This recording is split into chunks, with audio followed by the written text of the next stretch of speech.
Donald Trump's presidency was a lightning rod for controversy, from conflicts of interest with his many businesses to executive orders that critics say targeted Muslim immigrants.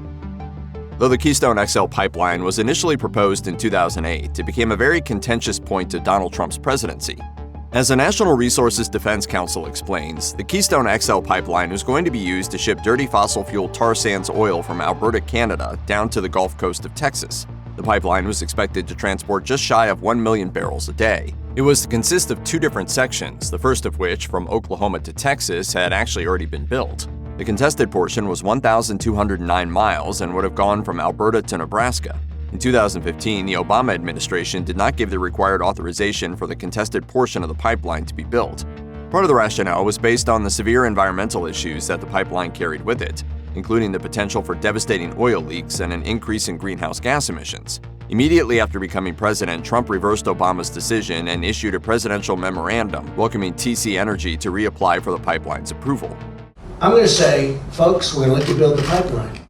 2 months later, the government issued a permit for construction to start, which was quickly blocked by numerous lawsuits and protests. This led Trump to try and circumvent them by giving the pipeline executive approval, which failed. According to The Guardian, as of March 2019, Donald Trump had successfully nominated nearly 100 judges to serve in the federal judiciary, an incredible feat. However, it was some of the candidates who failed to get confirmation in the Republican-controlled Senate that raised some eyebrows. In late 2017, 3 of his nominations were so troublesome that he removed them from consideration after it was clear they were going to be voted down in the Senate. One of the nominees was Brett Talley, who was working for the Department of Justice at the time.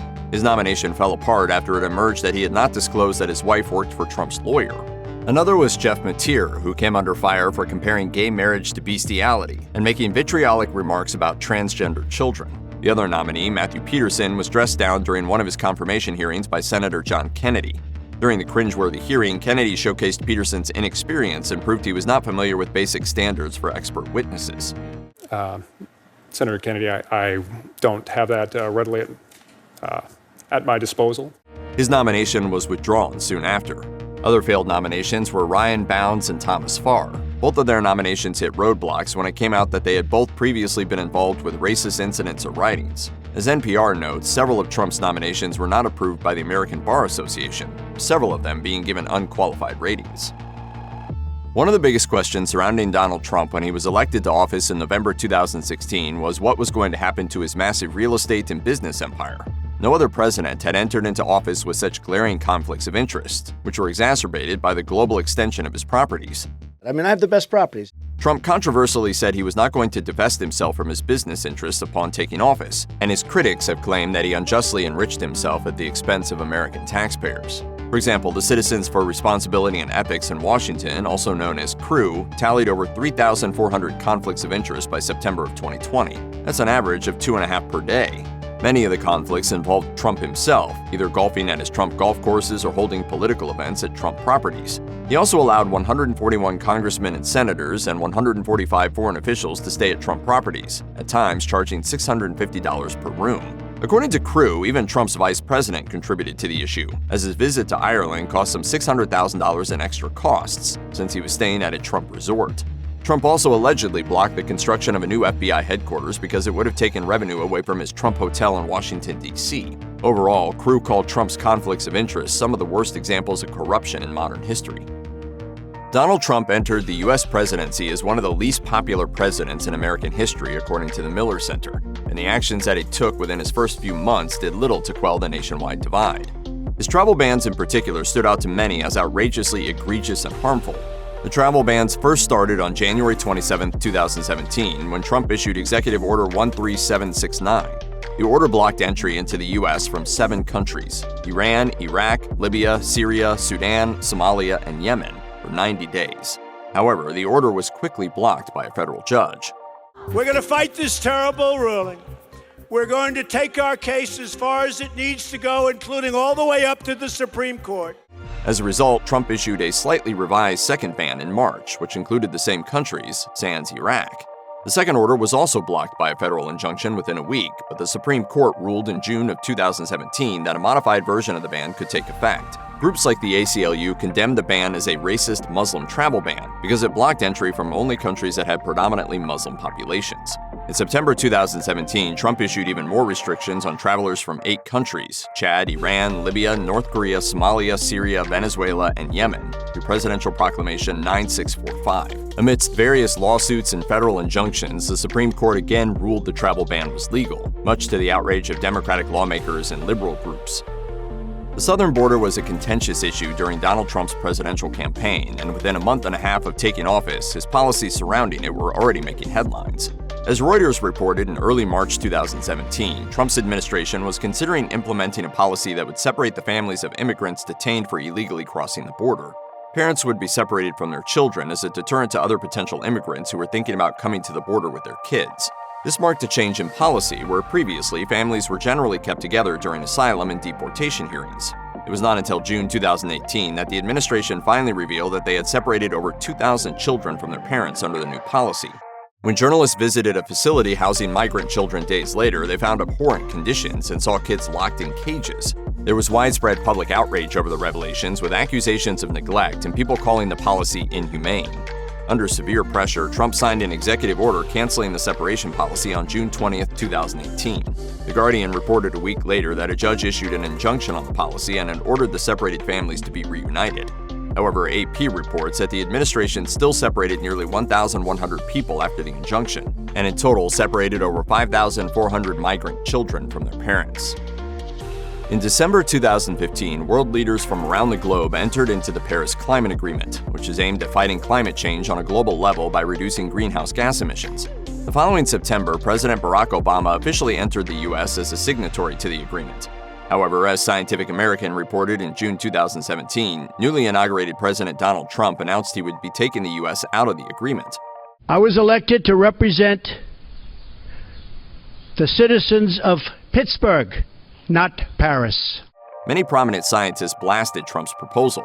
According to Scientific American, one scientist called it an irresponsible and callous dismissal of the health, safety, and economic well-being of Americans, while another called the decision as short-sighted as it is disheartening. Many scientists took issue with what they perceived as Trump's misrepresentation of climate science and argued the ramifications of leaving the agreement would affect many Americans, especially those in the lower socioeconomic classes. As Columbia University acknowledged at the time, Trump was prohibited from actually leaving the agreement for 3 years due to the policies of the agreement that Obama had entered. Yet in November of 2020, the U.S. officially removed itself as a signatory to the agreement. Significantly, many U.S. states and municipalities actually implemented their own renewable energy strategies in response to Trump leaving the Paris Climate Accord. When Donald Trump left the White House in January 2021, he had used his clemency powers a total of 237 times over the previous 4 years. According to the Pew Research Center, while this may sound like a high number, it was actually the third lowest over the past 120 years. He is tied with George W. Bush for having the lowest percentage of requests granted among modern presidents, as he refused to grant more than 11,000 requests. Yet while the number of pardons did not rankle observers, it was the timing of them and the people who were pardoned that drew sharp criticism. According to the New York Times, Trump issued 143 of his acts of clemency in the waning weeks of his presidency, well over half of his total.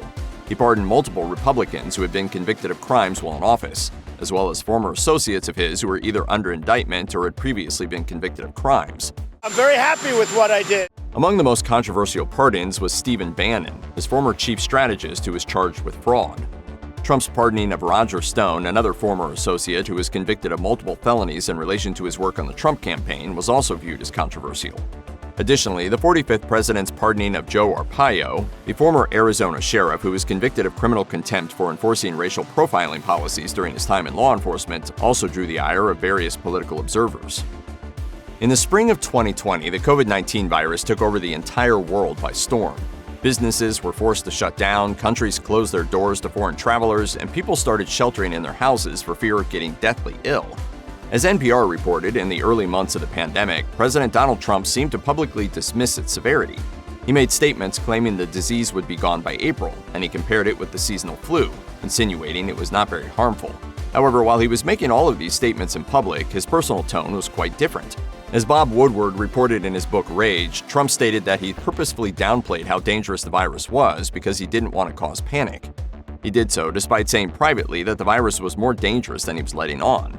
Trump also started to suggest alternative treatments like hydroxychloroquine instead of promoting social distancing measures. I'm taking it, hydroxychloroquine. According to NPR, studies showed that the delay in public health measures like social distancing contributed to tens of thousands of unnecessary deaths and almost 1 million infections. In early January of 2020, the New York Times dropped a pretty substantial bombshell. Donald Trump's administration had just launched a barrage of missile strikes at the Islamic Republic of Iran. One of the drone strikes had killed Qasem Soleimani, who is Iran's head commander and the leader of the Quds Force of the Islamic Revolutionary Guard Corps. The Times called Soleimani's death a major blow for the country and considered the strikes a huge step in Trump's challenge of Tehran. The Pentagon stated that the strikes took place because Soleimani was planning on attacking American diplomats. Then, Trump inflamed tensions further when he threatened Iran over any retaliatory strikes, tweeting he would bomb a number of Iran's sacred and cultural sites. The tweets drew immediate international condemnation, with many pointing out it was illegal to do so under the United Nations Charter. The Pentagon even had to come out and clarify that the targeted bombings of cultural and heritage sites would not commence. I want to have peace. I like peace. However, Iran did respond. Less than a week later, the Iranian military fired several ballistic missiles at military bases where U.S. forces were being housed, though no one was injured. Eventually, tensions settled, but the entire event was very dangerous.